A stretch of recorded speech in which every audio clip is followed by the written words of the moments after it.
Hello students. तो आज हम डिस्कस करने वाले हैं इम्पोर्टेंट एमसीक्यू जो रहेंगे हमारे बायोलॉजी से।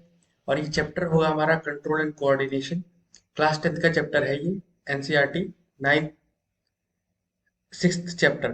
तो ये इम्पोर्टेंट क्वेश्चन है, ये हमारे यूपी ट्रिपल एस सी अंदर होगा और लेवल असिस्टेंट और बाकी वनडे एग्जाम्स में पूछे जा सकते हैं।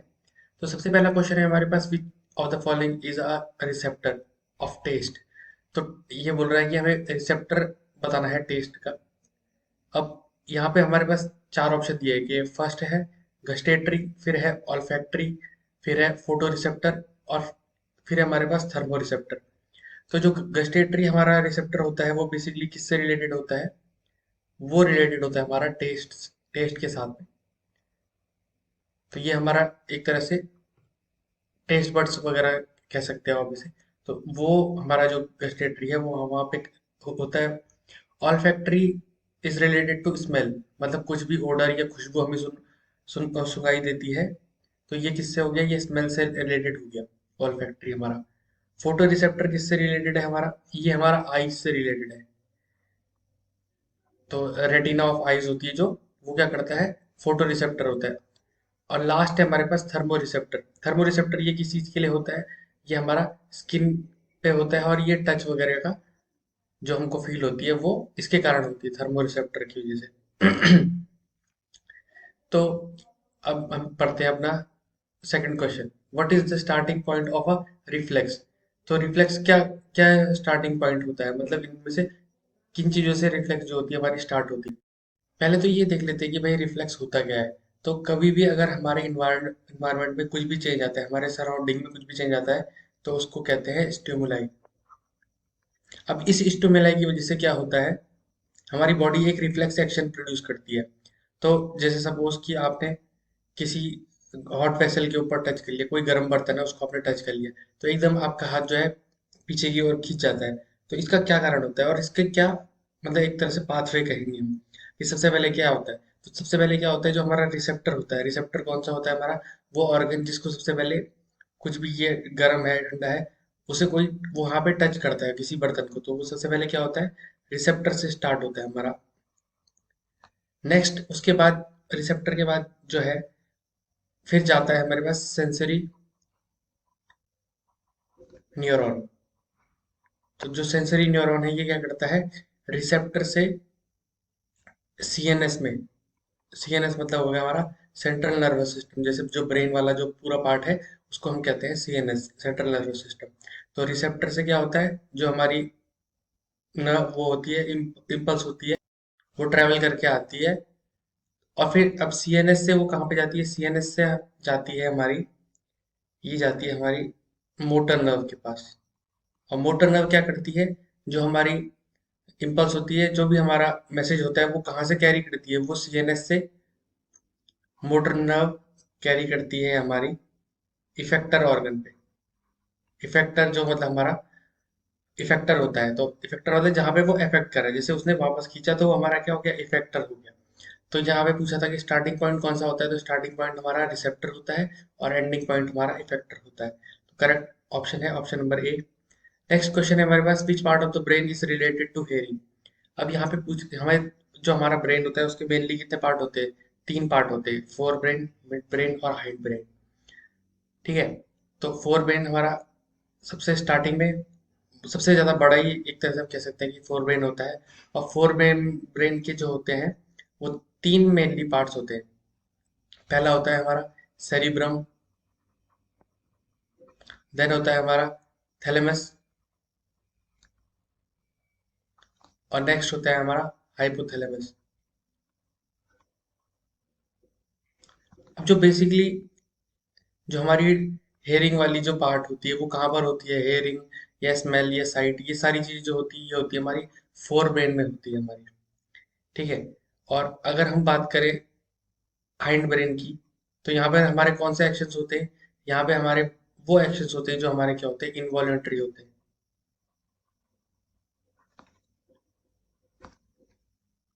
और जो जो हमारा हाइंड ब्रेन होता है बेसिकली वो क्या क्या चीजों के लिए काम करता है? वो हमारा जैसे ब्रीदिंग, हार्ट हार्ट रेट,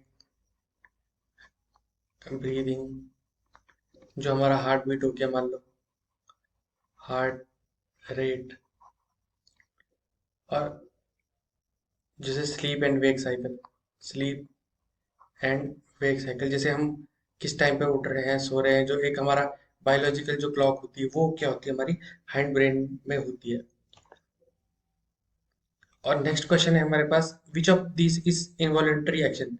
तो अभी हमने डिस्कस किया था कि भाई इनवॉलेंटरी एक्शन हमें कहाँ से मिलता है, वो हमें हाइंड ब्रेन से देखने को मिलता है। और इसमें कौन कौन से होते हैं हमारे इनवॉलेंटरी एक्शन, अब ये देखते हैं कि इनवॉलेंटरी और वॉलेंटरी एक्शंस क्या होते हैं। वॉलेंटरी एक्शन मतलब कि भाई जो हम अपने मर्जी से कर सकते हैं कंट्रोल। मान लो अगर आप हाथ का मूवमेंट कर रहे हो या लेग्स का मूवमेंट कर रहे हो, तो वो जो हमारे हाथ में है वो चीजें जो हमारे कंट्रोल में है, तो वो कौन सी होती है, वो होती है वॉलेंटरी। अब ये इनवॉलेंटरी मतलब जैसे हार्ट बीट कम ज्यादा करना, तो ये हमारे हाथ में नहीं है। साइज, ये क्या है, चेंज इन साइज ऑफ प्यूपिल, तो हमारी जो आँख की वो है उसको हम डायलेट करें या वो करें, ये हमारे हाथ में नहीं है। ये क्या होता है कि जैसे अगर आप धूप में जा रहे हो तो आपकी जो आंखें होती हैं वो ज़्यादा वो हो जाएंगी या कम हो जाएंगी, तो ये सारी चीज़ें किसके हाथ में नहीं होती, ये इनवॉलेंट्री है। तो ये भी हमारा क्या है, change in size of people, ये इनवॉलेंट्री है हमारा। पंपिंग ऑफ हार्ट, अब हार्ट की जो पंपिंग है उसको तो हम कंट्रोल नहीं कर सकते कि भाई अभी पंप कर अभी मत कर, ऐसा नहीं कर सकते हम। तो ये भी क्या है, हमारा इनवॉलेंट्री एक्शन है। फिर है डाइजेशन ऑफ फूड, अब ये भी हमारे हाथों में नहीं होता है कि भाई हम खाने को कहते हैं कि भाई अभी पच पच लो, और या फिर थोड़ी देर में मत पचना, या ऐसा कुछ नहीं कर सकते हम। तो ये क्या है, ये भी हमारा क्या है, डाइजेशन ऑफ फूड भी हमारा इनवॉलेंटरी एक्शन हो गया। नेक्स्ट है हमारे पास watering of mouth when seeing good food, तो हम देखते हैं कभी खुशबूदार खाना या कुछ अच्छा खाना दिख गया हमें, तो हमारे मुंह से पानी आ जाता है, तो ये भी हमारे कंट्रोल में नहीं है कि हम इसे रोक पाए। तो all of these are involuntary actions, ये हमारे क्या है, इनवॉलेंटरी एक्शंस हैं सारे के सारे। और नेक्स्ट क्वेश्चन है हमारे पास, which of these is responsible for maintaining balance and posture and controlling various voluntary actions. तो जो भी हमारे बहुत सारे वॉलंटरी एक्शंस होते हैं, या फिर जो ये होता है हमारा बैलेंस वगैरह को मेंटेन करने का, तो ये किसके साथ होता है, ये होता है हमारा सेरिबेलम से रिलेटेड। तो सेरिबेलम जो होता है मेनली उसका, तो एक क्वेश्चन बहुत बार पूछा जाता है कि भाई कोई भी अगर बंदा है वो अल्कोहल लेता है तो कौन सा पार्ट उसका अफेक्ट करेगा, तो उसका पार्ट करता है सेरिबेलम, जो है ब्रेन का पार्ट अफेक्ट करता है, जिसके कारण वो स्ट्रेट वॉक नहीं कर पाता, उसकी जो चलने की वो होती है वो तेज हो चुकी होती है। फिर नेक्स्ट क्वेश्चन है हमारे पास, mimosa pudica shows which of the movements when its leaf is touched. तो एक प्लांट है मिमोसा पुडिका, इसको कहते हैं हम touch me not plant, touch me not plant, और इसको छुई मुई भी प्लांट कहते हैं, छुई मुई। तो जब भी हम इस प्लांट के लीव्स को टच करते हैं तो वो क्या करता है, अपना डिफेंस एक्शन बनाता है, जिसके कारण वो अपनी लीव्स को फोल्ड कर लेता है। तो ऐसे मूवमेंट्स को हम क्या कहते हैं, ऐसे मूवमेंट्स को हम कहते हैं नेस्टिक मूवमेंट्स। तो जो हमारा प्लांट होता है बेसिकली उसमें दो तरह की मूवमेंट देखी जाती है, एक होती है ट्रॉपिक मूवमेंट और एक होती है नेस्टिक मूवमेंट। तो जो ये ट्रॉपिक मूवमेंट होती है ये किसके लिए रिस्पॉन्सिबल होती है, ये होती है हमारी ग्रोथ के लिए रिस्पॉन्सिबल, और इसको हमें एक तरीके से डायरेक्शनल ग्रोथ भी कहते हैं। ठीक है, इसको हम कहते हैं डायरेक्शनल ग्रोथ। और अगर हम बात करें नेस्टिक मूवमेंट की, तो ये क्या होती है, ये होती है हमारी इंस्टेंट, लॉन्ग टर्म नहीं होती है, बट ये जो ट्रॉपिक वाली होती है ये हमारी लॉन्ग टर्म होती है, और इसको हम नॉन डायरेक्शनल भी कहते हैं।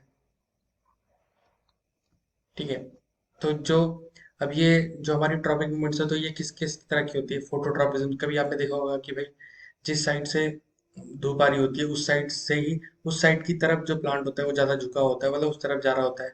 और प्लांट हमेशा किस की साइड ऊपर, मतलब जो आपकी स्टेम होती है, लीव्स होती है, वो किस तरफ हो रही होती है, वो ऊपर की तरफ हो रही होती है, तो उसे कहते हैं जियोट्रॉपिज्म।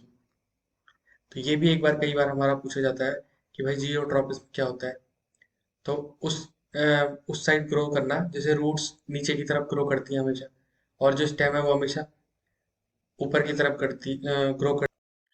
तो जो हमारी स्टेम होती है वो ऊपर की तरफ ग्रो होती है, तो वो क्या करती है, नेगेटिव जियोट्रॉपिज्म शो करती है। और अगर जो रूट होती है हमारी वो क्या करती है, पॉजिटिव जियोट्रॉपिज्म। तो मतलब क्या है इसका मतलब, कि जो ग्रेविटी की साइड है वहां पे कर रही है। तो जो रूट होता है वो ग्रेविटी की तरफ डायरेक्शन है उसका, तो वो हमारी पॉजिटिव हो जाएगी। और स्टेम का क्या है, ग्रेविटी के अपोजिट है, तो वो हमारी नेगेटिव जियोट्रॉपिज्म हो गई। नेक्स्ट क्वेश्चन है हमारे पास, पे how many spinal nerves are in our body. तो जो हमारी ह्यूमन बॉडी होती है तो उसमें कितने मतलब कितने हमारे ये होते हैं स्पाइनल नर्व्स होते हैं, तो हमारे पास होती है 31 स्पाइनल नर्व्स। तो ये होती है हमारी 31 पेयर्स ऑफ हमारी स्पाइनल नर्व्स होती है। और ये हमारी क्या स्पाइनल कॉर्ड से लेके सारी जो बॉडी होती है वहां पे जारी होती है। तो मतलब ये कहाँ से स्टार्ट होती है, हमारी स्पाइनल कॉर्ड से स्टार्ट होती है और सारी जो पूरी की बॉडीज में जहाँ जहाँ जाती है सारी जगह ये जो मैसेंजर का काम करती है, मतलब मैसेज एक तरह से ये तारें होती है जो जो मैसेज कैरी करती है, जो भी सारी मतलब हमारी नर्व इम्पल्स होती है वो सबको कैरी करती है। नेक्स्ट क्वेश्चन है हमारे पास, which of these hormones promotes cell division. तो सेल डिवीजन के लिए कौन कौन से जो हार्मोन है वो यहाँ पे हमारे रेस्पॉन्सिबल होने वाले हैं। तो एक एक करके डिस्कस करते हैं कि ये जो सारे हॉर्मोन्स है ये क्या क्या काम करते हैं हमारे प्लांट्स के अंदर में। तो जो हमारे जिबरेलिन है वो किस चीज़ के लिए करता है, वो रेस्पॉन्सिबल होता है हमारा जर्मिनेशन ऑफ सीड के लिए। तो पहला तो क्या है, सीड जर्मिनेट करने के लिए ये है इसका। और क्या करता है, स्टेम एलोंगेशन में भी काम करता है। स्टेम एलोंगेशन मतलब जो स्टेम है हमारी उसकी ग्रोथ में भी काम करता है। स्टेम को जैसे जो लंबी हो रही है, ग्रोथ हो रही है उसकी, वो किसके लिए रेस्पॉन्सिबल होती है, जिबरेलिन। जिबरेलिन उसके लिए रेस्पॉन्सिबल होता है। जो हमारी नेक्स्ट है साइटोकाइनिन। तो साइटोकाइनिन का मेन बेसिक क्या होता है, ये रेस्पॉन्सिबल होता है सेल डिवीजन के लिए। ये इसका करेक्ट आंसर है कि सेल डिवीजन के लिए कौन है, साइटोकाइनिन रेस्पॉन्सिबल होता है, ठीक है। फिर नेक्स्ट है हमारे पास ऑक्सिन। तो ऑक्सिन किस चीज के लिए रेस्पॉन्सिबल है, ऑक्सिन ये है हमारा, ये भी हमारा ग्रोथ के लिए रेस्पॉन्सिबल है, रूट ग्रोथ के लिए ये हमारा रेस्पॉन्सिबल रहेगा। नेक्स्ट लास्ट हमारे पास है एब्सिसिक एसिड, इसे कहते हैं ए बी कहते हैं इसे, एब्सिसिक एसिड। और ये रेस्पॉन्सिबल होता है सीड डोरमेनेंसी के लिए। डोरमेंसी, सीड में जो डोरमेनेंसी होती है उसके लिए ये रेस्पॉन्सिबल होता है। नेक्स्ट क्वेश्चन है हमारे पास, which of these glands release growth hormone. तो यहाँ पे कौन से ऐसे जो हार्मोन है वो ग्रोथ हार्मोन रिलीज करता है हमारा यहाँ पे। तो एक एक करके डिस्कस करते हैं कि भाई हमारा कौन कौन से हार्मोन क्या क्या चीजें रिलीज करते हैं। जो थायराइड हार्मोन है वो बेसिकली क्या रिलीज करता है, वो थायरोक्सिन रिलीज करता है। नेक्स्ट हमारे पास है ये जो एड्रिनल ग्लैंड है, ये क्या करता है, ये एड्रेनलिन रिलीज करता है, जिसको हम फाइट एंड फ्लाइट हार्मोन भी कहते हैं। Fight and flight. तो जब भी अभी हम कभी ऐसी इमरजेंसी सिचुएशंस आ जाती हैं कोई हमारी, जिसमें हमें कोई भी हमें अटैक होता है या फिर हम किसी पे अटैक करते हैं, तो वहां पर कौन सी जो हार्मोन होती है वो हमारी एड्रेनलिन रिलीज होती है। नेक्स्ट है हमारे पास पिट्यूटरी ग्लैंड। तो ये जो ग्लैंड है ये हमारी ग्रोथ के लिए रेस्पॉन्सिबल होती है, इसे हम कहते हैं ग्रोथ हार्मोन। तो ये जो होती है हाइट इंक्रीज करने के, ये सब बाकी जो बॉडी ग्रोथ है वो पिट्यूटरी कंट्रोल करता है। नेक्स्ट, और पिट्यूटरी को हम मास्टर ग्लैंड भी कहते हैं। नेक्स्ट हमारे पास है पेनक्रियास। पेनक्रियास क्या करते हैं, पेनक्रियास रिलीज करते हैं इंसुलिन। तो हमारी बॉडी में जैसे कुछ भी ग्लूकोज का लेवल इंक्रीज या डिक्रीज जो किसके बेसिस पे रहता है, वो इन पेनक्रियास के बेसिस पे रहता है। तो जो भी आपने सुना होगा कि भाई लोग हैं उनकी उनको डायबिटिक है क्यों है, तो उसका रिलेशन किससे रिलेटेड है, इंसुलिन से रिलेटेड है। और इंसुलिन किससे रिलेटेड है, पेनक्रियास से रिलेटेड है। तो यहाँ पर करेक्ट आंसर कौन सा हो जाता है हमारा, ग्रोथ हार्मोन के लिए वो रह जाता है पिट्यूटरी ग्लैंड। नेक्स्ट क्वेश्चन है हमारे पास, which of these explains the role of feedback mechanism in biological system. तो फीडबैक मैकेनिज्म क्या होता है, अब देखो फीडबैक क्या होता है, नॉर्मली अगर हम अपनी नॉर्मल लाइफ में भी देखें भाई, फीडबैक ये होता है कि भाई हम कुछ भी, मान लो सपोज हमने कोई प्रोडक्ट खरीदा, और जब उसके बाद जो कंपनी होती है वो हमसे बोलती है कि भाई आप इस प्रोडक्ट के बारे में फीडबैक बताओ, इसको रेटिंग दो, 5 स्टार, 4 स्टार, 3 स्टार। और उसके बेसिस पे कंपनी एनालिसिस करती है, अपना डेटा बनाती है। और अगर प्रोडक्ट में कुछ कमी है या फिर कुछ अच्छी चीज है तो वो उस पे काम करती है।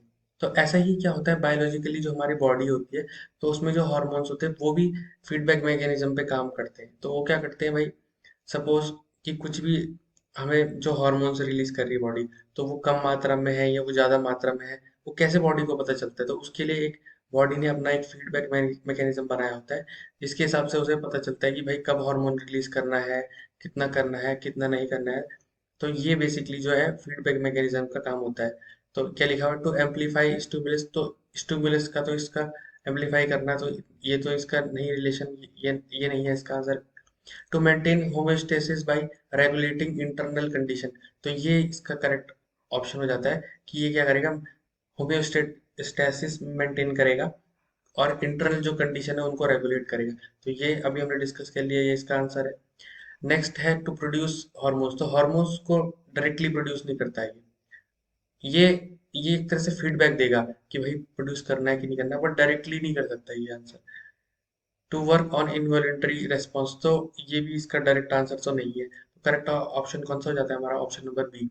आई होप आपको ये वीडियो पसंद आई होगी। अगर आपको ये पसंद आई है तो आप इसे लाइक कर सकते हैं, और कुछ सजेशंस भी अगर देना चाहते हैं तो आप हमें कमेंट के थ्रू दे सकते हैं। Thank you.